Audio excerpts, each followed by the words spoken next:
y'all. 5, 4. Hey y'all. 5, 4, 3. Hey y'all. Back this week with Fancy Boy Food Show. Fall's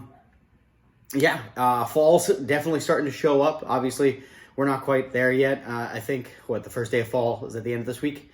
So, or rather when I'm filming this, so we'll see when this gets to you guys. But yeah, fall's here. This is like one of my favorite times for food.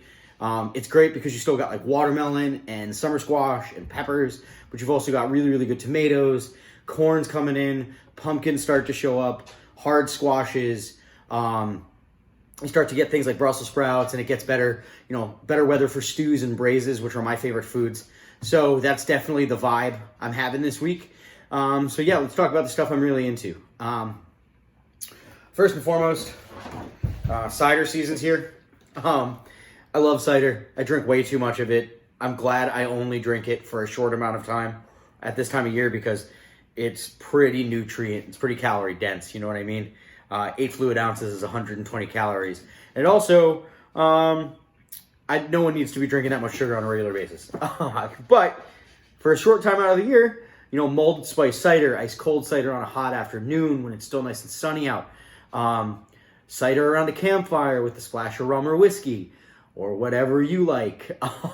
There's so many things. Cider vinaigrette, reduced apple cider. If you reduce apple cider down all the way, you get something that's like really close to quince paste, which is really cool. There's so much you can do with cider, and it's obviously one of my favorite times of the year. It's a harbinger of fall. My birthday's coming up. Fall's definitely always been sort of one of my favorite things, especially food-wise, because, like I said, it's such a really cool intersection of some of my favorite ingredients, and also some of my favorite styles of cooking, slow cooking, braising, stuff that's not great in the summer because you don't want to turn the oven on and, crank up the temperature in your kitchen, so you cook outside or you cook really fresh, fast things. Fall's that time of year when that stuff starts to get awesome again. All right, so obviously cider, Lidl, it's like $3.50 a gallon, so it's really not bad. I don't think grocery stores are gonna, Lidl. Oh, hey, Instapot's done. That's cool. I probably should have timed that better. I hope it stops beeping shortly. Yep, there we go. All done. Instapot's done. I'm going to have that recipe that's actually in the pot up on the blog, and we're going to talk about that in a second.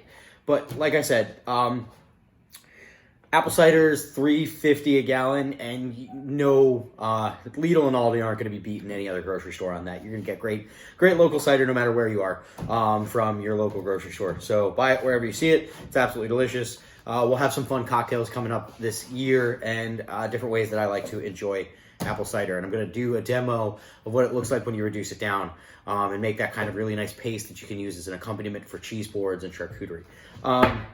So yeah, that's one thing I'm definitely vibing on this week. Number 2, it's Brunswick Stew season.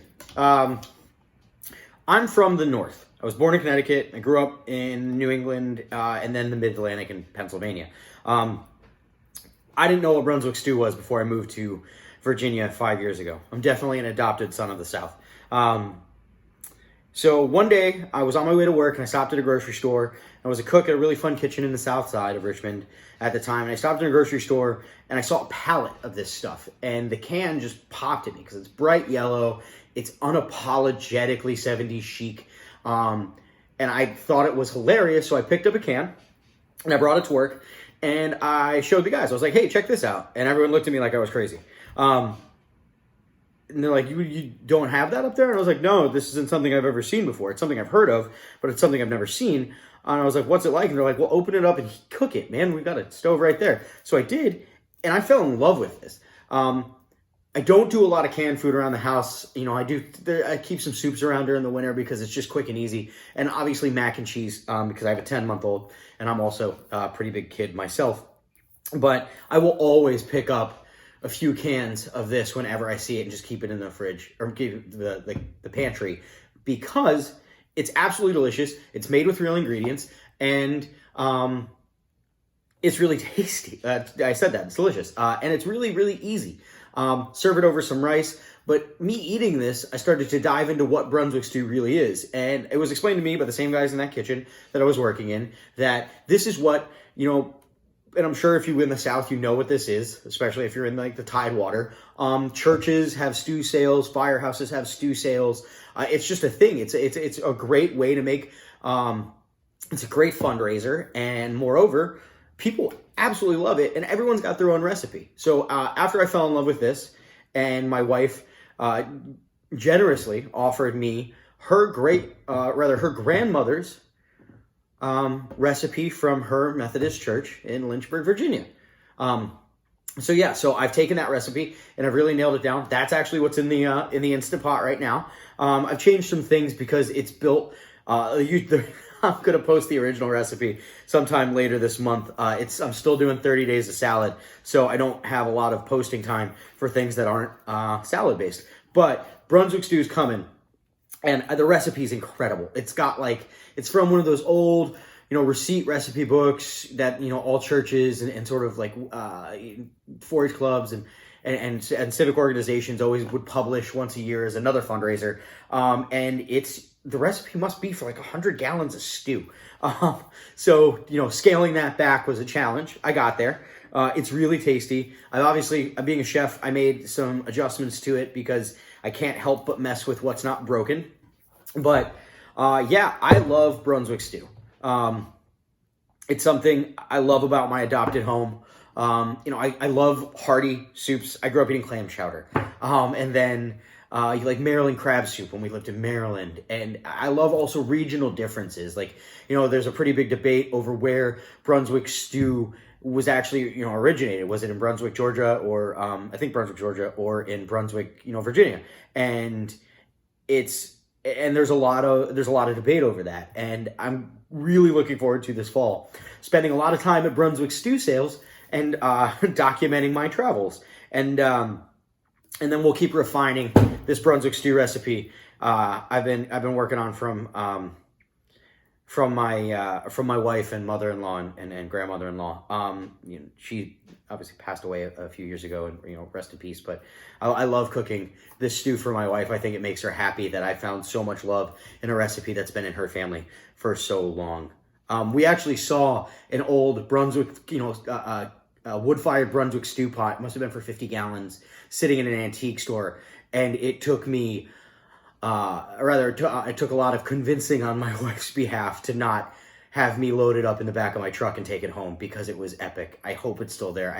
That'd be a really fun thing to do, is get a really old stew pot and do up a Brunswick Stew cook-off in the backyard. But that's for the future. For now, I just love this can of stew, and I love my recipe. Both are great. They're great for different reasons. This is great because it's a comfort food, because you can crack a can and you can get a taste of something, that obviously harkens back to many people's childhoods. But for me, it's so special because it's got such a really cool story and it's so good. And then you've got, the Instant Pot makes this stew in 45 minutes. So that's awesome. And I look forward to sharing that recipe with y'all really soon. Lastly, everyone knows I'm a sucker for Lidl and Aldi. Lidl and Aldi kill the game when it comes to desserts and cookies and stuff like that. They've probably got the most accurate, Lidl's got, and Aldi have the most accurate Girl Scout cookie clones I've ever tasted in my life. And if you're a Samoa addict like me, that's really nice, especially when they're not selling their cookies, because they don't sell them year-round. So I obviously always support the Girl Scouts when they're having cookie sales, but when I really want a Samoa out of season, I know I can find them at my local grocery store. So yeah, we were on a grocery trip, my daughter and I, this week, and we found this stuff, and it's called Crönchy chalk, and I am a sucker for weird names. And I've just come to really trust Lidl when it comes to things that are like chocolate-based and candy-based, because everything they have is really good. Their Twix bar is 79 cents, and it is better than a Twix bar. The chocolate's like real cocoa. It's really tasty. If you're ever in line at a Lidl, look to your right. I'm sure it's there. It's called like Caramel Cookie Bar, but they're incredible. So yeah, Crönchy Chalk by Lidl are delicious chocolatey clusters with cornflakes and almonds. And that sounds awesome. Just looking at the ingredients. You know what? I don't see any. Hold on. I don't see any palm oil in this. And that makes me really happy because palm oil is terrible for the ingredient, or for the, palm oil farming is terrible for the environment. If you want to do a little research, just type in palm oil and Amazon and you'll see why it's bad. But this doesn't have it, and that makes me really, really happy. As a parent of a young child, I find myself thinking about my choices in terms of what I buy, the environmental impact, and obviously the packaging for this isn't great. This isn't recyclable, the box is, but I try to make better choices than I made in my 20s. And that's all we're trying to do. We're trying to grow. And that's the point of, shopping with the information that you need to make those decisions is, you can't fix everything. You can't undo all your behaviors. You try to move forward. So I do try to cut out, palm oil. I posted today actually about how I was frustrated that the glass jar of applesauce is markedly more expensive than the plastic jar of applesauce. And I would love the glass jar because it's much more recyclable and it's much better for the environment than, adding more microplastics into the mix. And we recycle everything heavily. But I really would have liked a glass jar because I can also probably reuse that. It's harder to reuse plastics, especially, I don't want to run them through the dishwasher as much because, I don't want to denature plastics, whatever. Not to get into that, but yeah, so when I can buy something without palm oil, now that I've gone on a huge tangent from talking about my delicious crunchy chalk here, I try to avoid things with palm oil. So let's talk about this stuff. They're grab-and-go bags, 6 servings per container, so like 3 servings per bag, 400 calories per bag, so it's not terrible. This is I would take this to the movies. If I went to the movies anymore. I would eat this while watching a movie here, I guess, is a better example. Let's see. So, they look a little different than the picture, but they're literally just cornflakes covered in chocolate with almonds. And I can get down with that. Seriously, a lot of people lament shopping at Lidl and Aldi because they don't have the things they're used to. If you like oatmeal cream pies, they're not always going to have them. And if you like, specific types of cereal, they have a lot, but they may not have them. But that's the beauty of these stores because they have so many interesting brands. In general, as a chef, I probably have a more, I don't want to say advanced, but I've got a different palate than most people. I'm willing to try a lot. I'm willing to try almost anything. And I'm always looking for something new and cool that I've never seen before. And in that vein, these grocery stores fit my lifestyle perfectly because I love just wandering around and finding really cool things I've never seen before and trying them. And I'm not going to lie, it's not 100% success rate. There are some things I brought home that were just not great. But for every one thing I don't like, I find 9 I do. I'm serious. The success rate's probably 90-10. And this is a great example. I think there's a $1.59 or something like that. Not expensive at all. Fun little snack. In general, I'm trying to cut down on snack foods, but you got to keep something around. And rather than putting a box of cookies, which, I don't know, and late at night I won't eat half the thing, let's grab a few of these and be on my way. Seriously, if you're not already shopping at Lidl and Aldi, and I'm in no way sponsored by Lidl or Aldi, or Trader Joe's or any of the places I shop, I just like to shop there because they're better than any other option I have. So yeah, if you're not already shopping there and you have one in your town, go in with an open mind. If you're going to Aldi, bring a quarter so you can get a cart. That's probably going to annoy you. If you're going to either of them, bring recyclable bags. It's just easier than paying 7 cents a bag. But all that being said, try some things you've never tried before. Grab a chocolate bar you've never seen. Grab, cookies or juices or, they've got such cool charcuterie. Anyways, I'm not trying to go down the rabbit hole of why I love Aldi and Lidl. That's for another post. I'm going to gather all my favorite things and do one sort of, blowout post. But anyways, so yeah, 3 things I'm excited about this week. Cider, stew, and crunchy chalk. I think. Crunchy chalk. I'm calling it crunchy chalk. Crunchy. With an umlaut. Yeah, so that's it. Fancy Boy Food Show.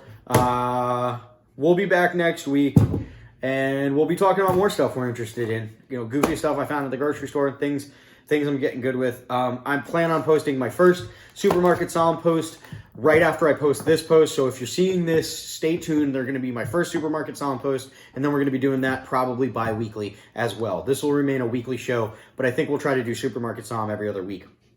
It's just a little more. I had tasting notes, and I got to try the wines and stuff, and that's just a little more in depth than me just picking out some stuff I like this week and talking about it. But it's coming, I promise. That being said, I hope you all have a wonderful week. Happy shopping, happy cooking. If you like the show, like, share, comment, subscribe. That's awesome. That would help a lot. If you don't like the show, leave it in the comments. Tell me what I'm doing wrong. Tell me what I could do better. If you also like the show, leave that in the comments. Tell me what you like about it. Tell me what you'd like to see more of. I really hope this continues to be a long-running endeavor. And if you guys could help me sharpen, or rather smooth down the rough edges and get it a little better for you, let me know what you'd like to see. All right. Peace and chicken grease, y'all. Have a great week.